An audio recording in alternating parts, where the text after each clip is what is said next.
के प्रधानमंत्री नरेंद्र मोदी दिल्ली के पालम एयरपोर्ट पर पहुंचे हैं। सीधी तस्वीरें वहां से आ रही हैं, हम आपको वहां ले जाते हैं। दिल्ली का पालम एयरपोर्ट पर पुलवामा में शहीद हुए जवानों के पार्थिव शरीर रखे गए हैं। पार्थिव शरीर को अंतिम विदाई देने, अंतिम श्रद्धांजलि देने प्रधानमंत्री नरेंद्र मोदी पहुंचे हैं। उनको अंतिम श्रद्धांजलि दी जा रही है। सीधी तस्वीरें दिल्ली के पालम एयरपोर्ट से आ रही हैं। ये सेना के जवान वहां पहुंचे हुए हैं, तीनों सेनाओं के जवान।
आ रहा है ना।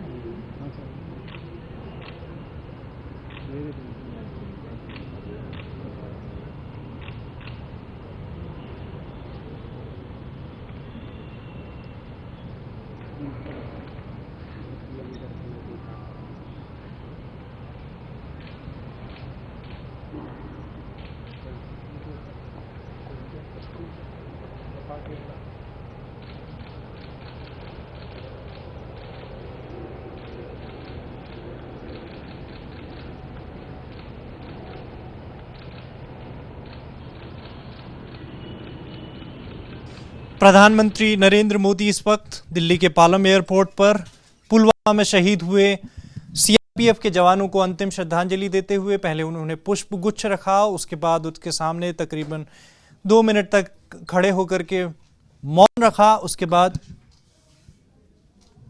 बाद पार्थिव शरीर के चारों तरफ वो चक्कर लगाते हुए काला शॉल उन्होंने ओढ़ रखा है। आज वो जब पब्लिक अपीयरेंस जब भी उनकी हुई तो काले कपड़े उनकी खास चर्चा में थे। सीधा उन्होंने पाकिस्तान पर हमला भी किया। इस जम्मू कश्मीर के पुलवामा में जो आतंकवादी हमला हुआ है उसमें सीआरपीएफ के जवान शहीद हुए हैं। 40 जवानों के शहीद होने की खबर है। उनमें हर राज्य के तकरीबन जवान हैं जो शहीद हुए हैं। हरियाणा से मनिंदर सिंह है, सिरसा से, शामली यूपी से प्रदीप प्रजापति हैं, सुखजिंदर सिंह तरन पंजाब से हैं, बबलू मंत्रा हावड़ा पश्चिम बंगाल से हैं, रतन कुमार भागलपुर बिहार से हैं, मोंगा पंजाब से जयमल सिंह हैं, रमेश यादव वाराणसी यूपी से हैं, अजीत कुमार उन्नाव यूपी से हैं, सुखजिंदर सिंह तरन से हैं, शहीद बबलू मंत्रा हावड़ा पश्चिम बंगाल से हैं, शहीद विजय कुमार देवरिया यूपी से, जयमल सिंह मोंगा पंजाब से। ऐसे 40 नाम हैं जिनकी शहादत की पुष्टि सीआरपीएफ की तरफ से हो चुकी है। एक लिस्ट जारी की गई थी। आंकड़ा कल तक 44 का बताया जा रहा था। आज सीआरपीएफ ने 40 जवानों के शहीद होने की लिस्ट जारी की है। प्रधानमंत्री नरेंद्र मोदी दिल्ली के पालम एयरपोर्ट पर शहीदों को अंतिम विदाई देते हुए हाथ जोड़कर उन्होंने नमन किया। पार्थिव शरीर रखे हुए हैं। आज जम्मू कश्मीर के बडगाम में दिन में उनके पार्थिव शरीर को रखा गया था, वहां से दिल्ली लाया गया है। इस वक्त दिल्ली के पालम एयरपोर्ट पर सारे पार्थिव शरीर रखे गए हैं। प्रधानमंत्री नरेंद्र मोदी के साथ साथ वहां पर गृह मंत्री राजनाथ सिंह, रक्षा मंत्री निर्मला सीतारमण, दिल्ली के मुख्यमंत्री अरविंद केजरीवाल, केंद्रीय सूचना प्रसारण राज्य मंत्री राज्यवर्धन सिंह राठौर, कांग्रेस के अध्यक्ष राहुल गांधी मौजूद हैं। तीनों सेनाओं के प्रमुख वहां मौजूद हैं। Army chief general Bipin Rawat हैं, chief of naval staff admiral Sunil Lanba है, chief of air staff air chief marshal BS Dhanoa हैं।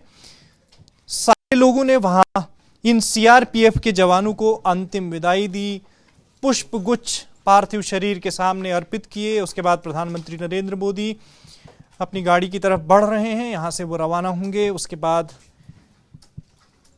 वहां मौजूद अधिकारी और कर्मचारी वापस होंगे। उसके बाद वहां सारे जवानों के पार्थिव शरीरों को उनके घर भेजा जाएगा जहां उनका अंतिम संस्कार होगा।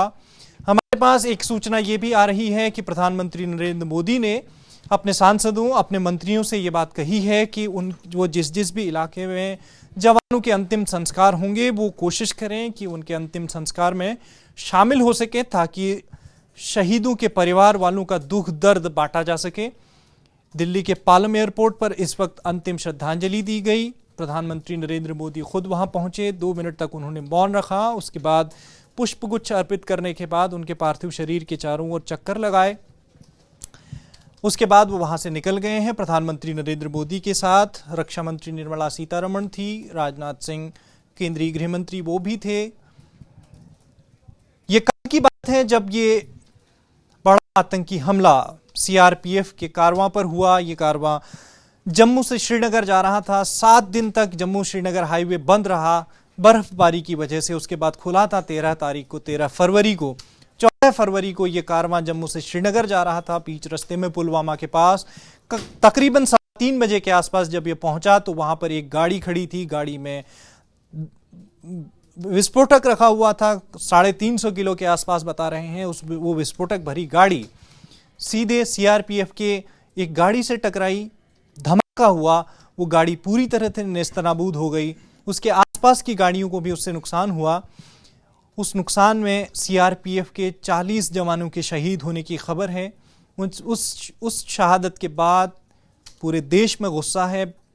हमारे लिए भी ये बड़ा मुश्किल होता है कि बार बार जब उस शहादत के बारे में हम बात कर रहे हैं तो शब्द कम पड़ जाते हैं, क्योंकि हमारे पास वो तस्वीरें आ रही हैं, उस स्पॉट की तस्वीरें आ रही हैं जिस स्पॉट पर ये हादसा हुआ, ये आतंकी हमला हुआ। उस स्पॉट पर पूरा गाड़ी एकदम ख़त्म हो गई है लगभग। तो उससे हम अनुमान लगा सकते हैं कि उस गाड़ी में जो उस वक्त जवान बैठे थे वो किस हालत में रहे होंगे। खबरें ये भी आ रही हैं कि कुछ जवानों के सिर्फ आई कार्ड्स मिल रहे हैं, उनका शरीर पूरा नहीं मिल पा रहा है। ये बड़ा विभत्स बताते हुए बड़ा दर्दनाक है। हमारे पास तस्वीरें उनके घर वालों की आ रही हैं, रोती बिलखती माएँ, बच्चे, पत्नियाँ। हमारे पास तस्वीरें, हमारे पास बयान, हमारे पास बातें उनके घर वालों की आ रही हैं। कोई कह रहा है कि मेरा एक बेटा शहीद हुआ है सीआरपीएफ में, लेकिन मेरे जो 2 बेटे मेरे अगल बगल खड़े हैं, मैं इनको युद्ध के लिए भेजने को तैयार हूं। लेकिन जिसने भी ये किया उससे बदला लिया जाए, ताकि हमारे घर में जो शहादत हुई है वो शहादत का बदला मिल पाए, हमें न्याय मिल पाए। प्रधानमंत्री नरेंद्र मोदी भी आज पब्लिक अपीयरेंस उनकी हुई थी, तो उन्होंने बार बार इस बात का जिक्र किया कि पाकिस्तान ने ये बहुत बड़ी गलती कर दी है और इसका देश के शहीदों का जो खून का कतरा है एक एक उसका हिसाब लिया जाएगा। तो एक बार फिर रैप अप करते हुए आपको ये बता दें कि 14 फरवरी को माफ़ कीजिएगा, जम्मू कश्मीर के पुलवामा में जो आतंकी हमला हुआ, उस आतंकी हमले में 40 सीआरपीएफ के जवान शहीद हुए। जवानों के शहीद पार्थिव शरीर को आज दिल्ली, जम्मू कश्मीर के बडगाम में पहले रखा गया था, वहाँ से दिल्ली के पालम एयरपोर्ट पर लाया गया है। अब से कुछ देर पहले आपने तस्वीरें दिल्ली के पालम एयरपोर्ट से देखी। प्रधानमंत्री नरेंद्र मोदी, कांग्रेस अध्यक्ष राहुल गांधी सहित गृह मंत्री, रक्षा मंत्री और दिल्ली के मुख्यमंत्री के साथ साथ तीनों सेनाओं के प्रमुखों ने अंतिम विदाई दी, पुष्पगुच्छ अर्पित किए। अब इनके पार्थिव शरीर को इनके गांव, इनके शहर, इनके घर भेजा जा रहा है, जहां कल से उनका अंतिम संस्कार किया जाएगा। बेहद दुखी करने वाली खबर, बेहद भावनाओं से जुड़ी हुई खबर, और इस खबर से जुड़े हुए हर पहलू को हम आप तक लाने की कोशिश करेंगे, उस दर्द को साझा करने की कोशिश करेंगे जो इस वक्त शहीदों के परिवार वालों के साथ में जो उन पर बीत रही है, उस दर्द को साझा करने की हम कोशिश करेंगे। बाकी सारी वीडियोस, बाकी सारी अपडेट्स दी लल्लन टॉप पर बने रहेंगे। आप आते रहें। शुक्रिया।